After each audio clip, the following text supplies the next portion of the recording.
One can become trapped on the other side of the protective mirror of reason, enmeshed in the fantasies of others. A face is constructed to mask one's body so that one's movements are not seen, one's voice is not heard, one's products are not valued. It is distressing to be excluded from the socius. It is even more distressing to not have a face at all. Alternatively, one might find oneself included by the boundary of reason, but compartmentalized and trapped in a small segment, unable to project messages, gifts, or weapons towards those in other cells. Dwelling in a prison, a classroom, a ward, a shop, a home, a sex, a class, a hierarchy, an age, a race, a generation, a profession. Then again, it might be a question of machinic enslavement, being a component part of a machine that constitutes higher unity and determines one's function. Feeding information into a word processing machine, or becoming less of a user or consumer of television than an output generating feed book in terms of ratings, or as a part of an electoral machine feeding back information at the polls,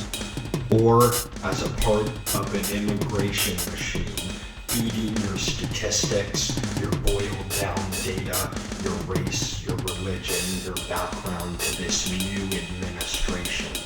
Alternatively, a technical machine may remain external to the human who functions as a worker or user,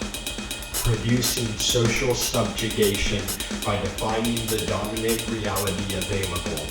a road system that determines the directions and speeds taken at every point of a car's journey, or an education system that determines what should be studied at every stage of a course, or the immigration system itself that determines who can and cannot enter a nation state. But finally, there is a third boundary, a line of pure terror. This is most evident when a military-industrial complex takes charge of capitalism to develop a war economy aiming at annihilation of both the enemy and one's own population and economy, as in Nazism.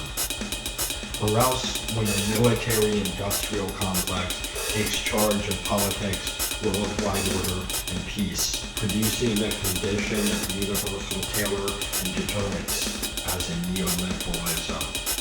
But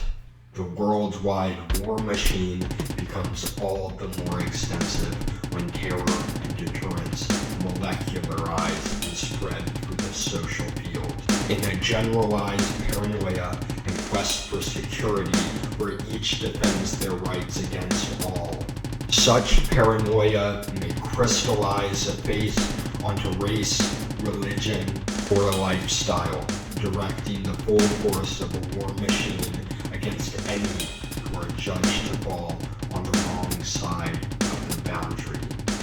any who do not pass the scanner, the check,